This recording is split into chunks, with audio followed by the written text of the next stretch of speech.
নমস্কার বন্ধুরা, দা বং garden YouTube চ্যানেলে তোমাদের আরো একবার ওয়েলকাম। আমি বিদ্যুৎ চলে এসেছি আজকে আরো একটি নতুন ইনফরমেটিভ ভিডিও নিয়ে। আজকের ভিডিও টপিকে আলোচনা করব বোগেনভেলিয়ার মাটি যারা রিপোর্ট করতে চাইছো এইরকম সময়টা কিন্তু পারফেক্ট, মানে মিড ফেব্রুয়ারি আমরা ক্রস করে গেছি, আপ টু মার্চের এন্ড পর্যন্ত আমরা কিন্তু বোগেনভেলিয়ার রিপোর্ট করতে পারবো। রিপোর্ট কীরকম? কোনো গাছ আমাদের ছাদ বাগানে 1 বছর থাকতে পারে, সেটা 2 বছর থাকতে পারে, বা কেউ 6 মাস বসিয়েছো, গাছের গ্রোথ অনুযায়ী আমরা গাছকে রিপোর্ট করতে পারি। ধরো কারো গাছ 6 ইঞ্চি টবে আছে, সে 6 থেকে 8-এ দিতে চাইছে, এই সময়টা কিন্তু পারফেক্ট সময়। কারো গাছ 8-এ রয়েছে, 8 থেকে 10-এ দিতে চাইছে, এটা কিন্তু পারফেক্ট সময়। বা কেউ দেখা যায় 2 বছর কোনো রকম টবের মাটি পরিবর্তন করেনি, সে পট পরিবর্তন করতে চাইছে, সেটাকে রিপোর্ট বলছে। এটা আবার এমনও হতে পারে, মানে আমরা যে 6 থেকে 8 বা 8 থেকে 10 বা 10 থেকে 12 এইরকম না করে দেখা যাচ্ছে যে আমরা 12 থেকে 12তেই দিচ্ছি, মানে আমরা বেশ কিছু সংখ্যক মাটি চারিপাশ থেকে ঝরিয়ে দিলাম, তারপরে আমরা নতুন মাটি দিয়ে রিফিল করব। এই যে ব্যাপারটা, এটাকে আমরা রিপট বলছি। তার জন্য বোগেনভেলিয়ার কীরকম মাটি আমরা তৈরি করে রাখবো, তাহলে আমরা ওই মোটামুটি মার্চের শুরুতে বা ফেব্রুয়ারি শেষে গিয়ে মানে আমাদের কোনো রকমের প্রবলেম না হয়। মিডিয়াটি কীরকম হবে কিন্তু খুব মাইনিউটলি তোমাদের ফলো করতে হবে। এই যে আজকে মিডিয়াটি আমি তৈরি করব, এটা কিন্তু যারা নতুন বোগেনভেলিয়া করছো বা নতুন কোনো গাছ নিয়ে বসাবে তাদের জন্য কিন্তু নয়। এটা মোটামুটি গাছ 1 বছরের পুরনো ম্যাচিওর গাছ, মানে সেটাকে রিপোর্ট করতে চাইছো, যথেষ্ট শিকড়ের গ্রোথ এবং ডেভেলপমেন্ট রয়েছে, সেই রকম গাছের জন্য আজকের মিডিয়াটি। তো যে সকল বন্ধুরা এখনো পর্যন্ত আমাদের ইউটিউব চ্যানেল দ্য বং গার্ডেনকে সাবস্ক্রাইব করেনি, তোমরা চটজলদি সাবস্ক্রাইব করে নাও, অল নোটিফিকেশন অন করে নাও, তাহলে যখনই কোনো নতুন ভিডিও আপলোড করবো তোমরা সেই ভিডিওটির নোটিফিকেশন সাথে সাথে পেয়ে যাবে। তো চলো দেখে নিই কী কী উপাদান নিয়েছি এবং কেন এই উপাদানটি রেখেছি, সেই ব্যাপারটাও কিন্তু তোমাদের অবশ্যই করে আমি ডিসক্লোজ করব। তো চলো ভিডিওটি শুরু করা যাক। তো বন্ধুরা, প্রথমে যে উপাদানটি আমি নিয়েছি সেটা হচ্ছে বাগানের মাটি বা সারগর্তের মাটি। আমি এটি নিয়েছি একদম প্লেন সারগর্তের মাটি। দেখো মাটির কালার দেখে তোমরা বুঝতে পারবে কীরকম, মানে মাটির মধ্যে মানে কম্পোস্টের পরিমাণ অলরেডি মিশে রয়েছে, এবং দেখো এরকম পলিথিন ছোট ইটের টুকরো রয়েছে, এগুলোকে কিন্তু আমি এখনো পর্যন্ত সব ক্লিয়ার করিনি। এইটা কিন্তু খুবই ইন্টারেস্টিং ব্যাপার যে নতুন মাটি কিন্তু তোমাদের নিতে হবে। দেখা যাচ্ছে যে মাটি টব পরিবর্তন করার পরে যে অবশিষ্ট মাটি থেকে যায়, যার মধ্যে শিকড় থাকে বা শীতের গাছ হয়ে গেছে, সেই মাটিগুলোকে শুকিয়ে ড্রাই করে আমরা কিন্তু এক্ষেত্রে ব্যবহার করছি না, একদম ফ্রেশ মাটি নিচ্ছি। সেই মাটিও ব্যবহার করা যায়, কিন্তু আমরা চেষ্টা করব যখন বোগেনভেলিয়াকে রিপোর্ট করব তখন কিন্তু অবশ্যই করে ফ্রেশ মাটি নেওয়ার। এটা কিন্তু খুবই ইম্পর্টেন্ট একটা জিনিস। এই যে মাটির যে কালো যে ভাবটা রয়েছে, এই কালো যত থাকবে সেই মাটিতে কম্পোস্ট এবং অন্যান্য নিউট্রিয়েন্টের পরিমাণ কিন্তু ততই বেশি থাকে। আমি এখানে 2 নম্বর উপাদান নিয়ে নিয়েছি ধানের চিটে বা ধানের চিটা, যে যেটাই বলতে পারো। এই ধানের চিটা আমি এখানে মোটামুটি ক্যারি প্যাকেটে অনেকটাই আছে, আমি এটা ব্যবহার করব। এটা ব্যবহার করার পেছনে কারণ কি? কারণ হচ্ছে এটা টবের মাটিটাকে প্রথমত হালকা রাখবে, কারণ টব দিন দিন কিন্তু বেশি হয়ে যাচ্ছে, এবং হালকা রাখবে। তার সাথে আর একটা জিনিস করে, সেটা হচ্ছে টবের মধ্যে এয়ার সার্কুলেশনটা ঠিকঠাক রাখে। তো এটা আমি দিচ্ছি। এটা কিন্তু নতুন চারা গাছের ক্ষেত্রেও তোমরা করতে পারো এই প্রসেসটা, কিন্তু বাকি প্রসেসগুলো কিন্তু মিলবে না। তো এই ধানের চিটে দেখবে নার্সারিতেও ব্যবহার করা হয়, এবং আমিও কিন্তু এখানে ব্যবহার করছি এই ধানের চিটে। কেমন? এর সাথে আমি কি করব, আমি 2 ধরনের কম্পোস্ট আমি ব্যবহার করব। আমি এখানে 2 কেজি কম্পোস্ট ব্যবহার করব। এখানে মাটি মোটামুটি কতটা রয়েছে, ওই মোটামুটি 15 লিটার কোনো বালতিতে 1 বালতি যে মাটি হয় ততটা পরিমাণ মাটি কিন্তু আমি এখানে ব্যবহার করছি। আমি এখানে পাতা সার দেখিয়ে দিই। দেখো প্রকৃতি বন্ধুর এটা হচ্ছে lip compost, nitrogen phosphorus potassium রয়েছে। আমি 1 কেজি এখানে পুরোটাই ঢেলে নেব। খুবই ভালো কোয়ালিটি হয় এই পাতা সারগুলোর, তোমরা বাড়িতেও বানাতে পারো পাতা সার। মিশিয়ে নিই।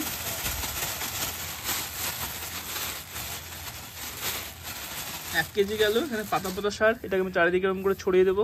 মোটামুটি এখানে 1/2 কেজি মতো ভার্মি কম্পোস্ট আছে, আমি 1/2 কেজি ভার্মি কম্পোস্ট এখানে আমি নিয়ে নিচ্ছি। বেশি কম্পোস্টের দিকে যাওয়ার দরকার নেই যে পুরো যতটা পরিমাণ মাটি দিলাম ততটা পরিমাণ কম্পোস্ট লাগবে, এরকম কিন্তু ব্যাপার নেই। যত বেশি কম্পোস্ট দিবে গাছের গ্রোথ তত কিন্তু কমে যাবে। আমরা একটা ভুল ধারণা রয়েছে যে কম্পোস্ট বেশি দিলে হয়তো গাছ আমাদের খুব ভালো হবে, এই ধারণা থেকে কিন্তু বেরোতে হবে। তো কম্পোস্ট দিলাম, এরপরে কিছু উপাদান আমি এখানে নেব, কি কি সেগুলো আমরা স্টেপ বাই স্টেপ দেখব। তো দেখো প্রথমে আমি নিচ্ছি এই খালির বায়ো ফার্টিলাইজার, এটা মাইক্রোরিজিয়াল বায়ো ফার্টিলাইজার। এটা কি করবে, এই খাবার যেগুলো রয়েছে কম্পোস্ট বলো বা এছাড়া অন্যান্য যে সকল উপাদান আমি মেশাবো সেগুলোকে আলাদা করে দেবে, গাছ গ্রহণ করতে কিন্তু ভালো পারবে। তো মোটামুটি আমি এখানে প্রায় আমার হাতের অনেকটা পরিমাণে নিচ্ছি। দেখো কতটা নিচ্ছি, আমি এটাকে চারিদিকে কিন্তু ভালো করে ছড়িয়ে দেবো। আমি আরেকটু নিয়ে নিই। এটা কিন্তু বেশি কম হলে কিন্তু কোনো অসুবিধা হবে না, কেমন? এটা আমি দিয়ে দিলাম। এরপরে আমি আরেকটা যেটা জিনিস নেব, তোমরাও কিন্তু এটাকে স্কিপ করবে না, সেটা হচ্ছে কি এই ট্রাইকোডার্মা ভিডি পাউডার TV100। তো এটাও আমরা মোটামুটি 2 চামচ পরিমাণ নেব, আন্দাজ করে নিয়ে নিচ্ছি। বেশি কম হলে কোনো অসুবিধা তেমন হবে না, কারণ কমপ্লিটলি অর্গানিক এবং এই যে মিডিয়াটি তৈরি হচ্ছে অর্গানিকভাবেই তৈরি হচ্ছে। তো আমরা এমন নয় যে শুধু অর্গানিকভাবেই বোগেনভিলিয়া করব, কিন্তু এই যে মিডিয়াটি যেটা তৈরি করছি অর্গানিকভাবে করব। পরে আমরা খাবার দেওয়ার সময় কিন্তু অন্যান্য যে সকল কেমিক্যাল ফার্টিলাইজার হয় সেগুলো কিন্তু আমি দেব। তো এখানে একটা জিনিস আমি নেব, এটা হচ্ছে কি বলতো, এটা হচ্ছে লেদার মিল, ঠিক আছে? বোগেনভিলিয়াতে ব্লাড মিল খুব ভালো খায়, ব্লাড মিল আমি পাইনি। যদি তোমরা ব্লাড মিল পাও বা তোমাদের কাছে যদি ব্লাড মিল থেকে থাকে বা কেউ ম্যানেজ করতে পারবে, তাহলে অবশ্যই কিন্তু এই মিডিয়াতে ব্লাড মিল কিন্তু মিশিয়ে নেবে। যদি চারা গাছ হয় অবশ্যই করে কিন্তু লেদার মিল তোমরা স্কিপ করবে, কারণ এতে থেকে উগ্র গন্ধ একটা বেরোয় এবং একটা হিট জেনারেট হয়, যেটা কিন্তু চারা গাছের শিকড়কে ড্যামেজ করে দিতে পারে। এটা কিন্তু আমি বলছি 1 বছরের উপরে যে সকল ম্যাচিওর গাছ তোমরা ট্রান্সফার করবে, রিপোর্ট করবে সেই সকল গাছের ক্ষেত্রে। তো লেদার মিলটাও মোটামুটি এখানে ওই 300 গ্রাম মতো ছিল, 300 গ্রাম আমি লেদার মিল আমি এখানে নিয়ে নিচ্ছি, কেমন? এরপরে আরও কিছু উপাদান আমি নেব, তো চলো সেগুলো কি আমরা স্টেপ বাই স্টেপ এখানে দেখে নেব। এই জিনিসটা কি বলতো, এটা হচ্ছে হর্ন মিল বা শিং চাঁচা বা শিং কুচি তোমরা বলতে পারো। এখানে 1 কেজি পরিমাণ রয়েছে, আমার এত বেশি লাগবে না। এই সকল জিনিস কিন্তু বেশি প্রয়োগ করার দরকার নেই, অল্পতেই কিন্তু গাছ সন্তুষ্ট। আমরা ভাবি যে আমরা একটা টবে এরকম 1 মুঠো করে হর্ন মিল দিয়ে দিলাম, 1 মুঠো আমরা বন্ডাস দিয়ে দিলাম, গাছ কিন্তু তরতরে বাড়ে, এমন কিন্তু কোনো ব্যাপার নেই। এগুলো অল্প অল্প পরিমাণে ব্যবহার করবে। আমি মোটামুটি আমার হাতের 1 মুঠো নিয়ে আমি এটা দিয়ে দিলাম। দেখো, বেশি যে দিতে হবে এরকম কোনো কিন্তু ব্যাপার নেই। এটা সিদ্ধ করা হাড়ের গুঁড়ো বা স্টিম বন্ডাস যেটাকে বলছে, এখানে 1 কেজি পরিমাণ রয়েছে। আমি এখান থেকে মোটামুটি হাতের 1 মুঠো মানে ধরে নাও ওই 150-200 গ্রাম আমি কি করব, এই মিশ্রণে আমি মিশিয়ে নেব। তোমরা এখানে র বন্ডাস যেটা হয় সেটাও কিন্তু মেশাতে পারো, যেটা ইচ্ছা তোমাদের। তোমরা চাইলে সিদ্ধ করা হাড়ের গুঁড়ো দিতে পারো বা তোমরা র যেটা বন্ডাস হয় দানাদার সেটাও ব্যবহার করতে পারো। আমার কাছে আপাতত এই সিদ্ধ করাটাই রয়েছে, র বন্ডাস নেই, তো আমি মানে সিদ্ধ করা হাড়ের গুঁড়োটাই দিচ্ছি। সিদ্ধ করা হাড়ের গুঁড়ো দিলে কি হয়, গাছ খুব তাড়াতাড়ি গ্রহণ করতে পারে। র বন্ডাসটা অনেক দিন এই মানে মিডিয়ার মধ্যে থাকবে, ধীরে ধীরে কিন্তু গ্রহণ করতে পারে। যেমন এখানে এই যে শিং চাঁচা যেগুলো আছে, এগুলো কিন্তু মানে র শিং চাঁচা বলতে পারো, এগুলো কিন্তু অনেক দিন টবের মাটিতে থেকে গাছকে কিন্তু নাইট্রোজেন প্রোভাইড করবে। এই যে আমি বন্ডাসটা দিলাম, এটার মধ্যে কি রয়েছে, ফসফরাস রয়েছে এবং ক্যালসিয়াম রয়েছে, যেটা বোগেনভিলিয়া গাছ খুব ভালোবাসে। সেই জন্য তোমাদের আমি সুপার ফসফেট, ডিএপি এরকম টাইপের কেমিক্যাল খাবার দিতে বলি। আরেকটি উপাদান আমি মেশাচ্ছি এখানে, সেটা হচ্ছে কি নিমখোল। নিমখোলের কিন্তু কোয়ালিটি অনেক রকমের হয়। এই যে কোয়ালিটিটা দেখতে পাচ্ছ, এটা কিন্তু সব থেকে ভালো কোয়ালিটি। এটি 90 টাকা থেকে 100 টাকা কেজি দরে পাবে। 40 টাকা কেজি দরেরও নিমখোল পাওয়া যায়, সেটা কিন্তু নেওয়াটা ফালতু। তার মধ্যে যে নিমখোলের যে একটা প্যাকেট খুললে যেটা উগ্র মানে গন্ধ, সেটা কিন্তু সেগুলো থাকে না। এটা নিমের যে গন্ধ, এটাতে কিন্তু খুব ভালো পরিমাণে থাকে। তো এই নিমখোলও আমরা কিন্তু কী করবো, হাতের 1 মুঠো নেব এই মিডিয়াটাতে। বেশি এগুলো ব্যবহার করবে না, কারণ নিমখোল বেশি ব্যবহার করলে অনেক সময় পাতা পুড়ে যায়। বোগেনভিলিয়াতে এই সমস্যা হয় না, কিন্তু আম, জাম, লিচু, কাঁঠাল এরকম জায়গাতে নিমখোল খুবই ভেবে চিন্তে প্রয়োগ করতে হয়। দেখো আমি 1 মুঠো এই নিমখোলটা নিয়ে নিলাম। এরপরে যে জিনিসটা আমরা নেব সেটা হচ্ছে ন্যাচারাল এক্সেল পাউডার। এটার মধ্যেও কিন্তু ক্যালসিয়াম ভরপুর মাত্রায় রয়েছে, বেশি পরিমাণে রয়েছে ক্যালসিয়াম এবং সামান্য পরিমাণে রয়েছে ফসফরাস। এটা ডিমের খোসা থেকে তৈরি হয়। এটাও মোটামুটি আমরা আন্দাজ মতো নেব, বেশি কম হলে কিন্তু কোনো অসুবিধা নেই। ওই মোটামুটি 1 মুঠো মতো তোমরা এই ন্যাচারাল এক্সেল পাউডারও চাইলে নিতে পারো। এটা অর্গানিক খাবার, যদি বেশি হয়ে যায় তেমন সমস্যা নেই। বাস আমরা নিলাম এটা। এবার এই যে সমস্ত যে উপাদানগুলো নিলাম, এগুলো কিন্তু ভালো করে মিশিয়ে নেবো। দেখো আমি কিন্তু কোনো রকম এখানে সরিষার খোলগুলো ব্যবহার করলাম না। বলতেই পারো যে দাদা সরিষার খোলগুলো দিলে না। সরিষার খোলগুলো দেখো গরমে যেহেতু গাছগুলো থাকবে, তো সরিষার খোল গরমের সময় আমি প্রয়োগ করি না। আমি বাদাম খোল যখন আমার প্রয়োজন পড়বে সেটা আমি লিকুইড আকারে কিন্তু গাছে দেবো, কেমন? বাদাম খোল যদি তোমাদের কাছে থাকে তাহলে এই মিশ্রণে তোমরা চাইলে বাদাম খোলও কিন্তু মিশিয়ে নিতে পারো। এই যে ধানটা দেওয়াতে না, ধানের চিটাটা দেওয়াতে কিন্তু মিডিয়াটি আরও বেশি সুন্দর হবে। এবং এই মিডিয়াটি সঙ্গে সঙ্গে কিন্তু গাছ বসাবে না, আমাকে অপেক্ষা করতে হবে, তারপরে কিন্তু আমি গাছ রিপোর্ট করব। রিপোর্ট মার্চ মাসের শেষ অবধি পর্যন্ত করা যাবে, কোনো অসুবিধা নেই যে আমাকে আজকেই করতে হবে বা ফেব্রুয়ারি মাস পড়ে গেছে আমাকে রিপোর্ট করে দিতে হবে, এমন ব্যাপার নেই। কারণ আমার বোগেনভিলিয়াতে কিন্তু আবারও কিন্তু ফুল আসা শুরু হচ্ছে। আমি এই ফুলটা নেব, তারপরে কিন্তু আমি রিপোর্ট করব। কিছু কিছু গাছ আমি রিপোর্ট অলরেডি করে দিয়েছি। দেখো এই গাছটিকে আমি রিপোর্ট করে কিন্তু দেখো ডালও কেটে দিয়েছি, যেগুলো করার মতো সেগুলোকে আমি করে দিচ্ছি।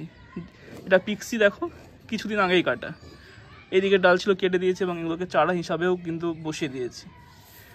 তো যেগুলো কাটার মতো সেগুলোকে কেটে দেবো, যেগুলো কাটার আমার মনে হচ্ছে যে পরেও কাটলেও হবে সেগুলোকে পরে আমি কাটবো, কারণ তাড়াহুড়োর কোনো ব্যাপার নেই। তো বন্ধুরা দেখো মিডিয়াটি মোটামুটি আমার মেশানো কমপ্লিট হয়ে গেছে। তো এবার কি করতে হবে, আমাদের এটি দিন 15 একটি বস্তাতে বন্দি করে রাখতে হবে এবং মাঝে মধ্যে অল্প অল্প করে জলের ছিটা দিতে হবে। যখন আমরা বন্দি করব তখনও কিন্তু জলের ছিটা দেবো, কারণ এখানে লেদার মিল রয়েছে, একটু হিট জেনারেট হবে, হর্ন মিল রয়েছে, সেটা থেকেও কিন্তু হিট জেনারেট হবে। এরপরে আমরা কি করব, মিডিয়াটিকে একটা জায়গাতে ঢালবো যেখানে ডিরেক্ট সানলাইট পাচ্ছে না সেরকম জায়গাতে। তো সেখানে মোটামুটি একবেলা রাখবো, দেখবে যে এর মধ্যে থেকে ময়েশ্চারটা কিছুটা কম হয়ে যাবে। তারপরে কিন্তু সেটা একদম রেডি হয়ে যাবে গাছকে রিপোর্ট করার জন্য।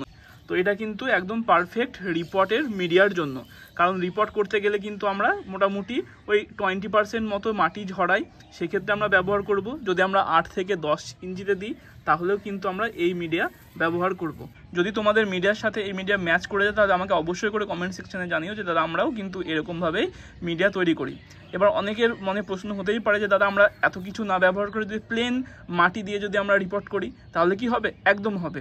বোগেনভিলার জন্য মাটি কোনো ভেরিয়ার নয়, আমি তোমাদের প্রথম থেকে বলে আসছি। এত কিছু দেওয়ার তোমাদের কাছে যদি কোনো রকমের জিনিস কম থাকে, যে তোমাদের কাছে ধানের চিটা নেই, যারা শহরে থাকো ম্যানেজ করতে পারছো না, কোনো দরকার নেই, তোমরা নর্মাল করো। কারো কাছে কম্পোস্ট নেই, তারা শুধু মাটি দিয়েই করো। তোমাদের কাছে যেটা আছে তোমরা সেটা দিয়ে কিন্তু মিডিয়া করতে পারবে। এমন নয় যে তোমাকে সব উপাদানগুলোকেই মানে লাগবে। আমার কাছে যেমন এই সময় বাদাম খোল নেই, আমি দিলাম না, ব্লাড মিল নেই, দিলাম না। এমন নয় যে তোমাদেরকে মানে মানে যেগুলো নাই সেগুলোকে জোর করে এনে দিতে হবে। যেটা আছে সেটা দিয়ে কিন্তু তোমরা মিডিয়াটিকে তৈরি করো। তো বন্ধুরা মোটামুটি আমাদের মিডিয়া তৈরি করা কমপ্লিট। এই মিডিয়াটিকে আমি রেখে দেবো আজকে 16 তারিখ। আজকে আমি মিডিয়াটি তৈরি করলাম। মোটামুটি ফেব্রুয়ারি মাসের শেষের দিকে বা মার্চের প্রথম দিকে আমি কিন্তু রিপোর্ট করে তোমাদের দেখাবো যে কীরকমভাবে রিপোর্ট করতে হচ্ছে। তোমরা রিপোর্ট করার পরে প্রুন করতে পারো, আগেও প্রুন করতে পারো। আমি আগের ভিডিওতে বলেছি যে করলে কি সমস্যা হয় না হয়, সে ব্যাপারে কিন্তু আগের ভিডিও তোমাদের করে দেওয়া আছে। এরকম সময় কি খাবার দিবে সেই নিয়েও কিন্তু আমি এর আগের ভিডিওটাই বলেছি, সেই ভিডিওটা অবশ্যই করে দেখে নিও। আর যারা বোগেনভিলা কিনতে চাইছো অবশ্যই আমার সাথে কন্ট্যাক্ট করতে পারো। আমার হোয়াটসঅ্যাপ নম্বর তোমাদের প্রোভাইড করে দিই 8641865829, আমি স্ক্রিনে অ্যাড করে দেবো।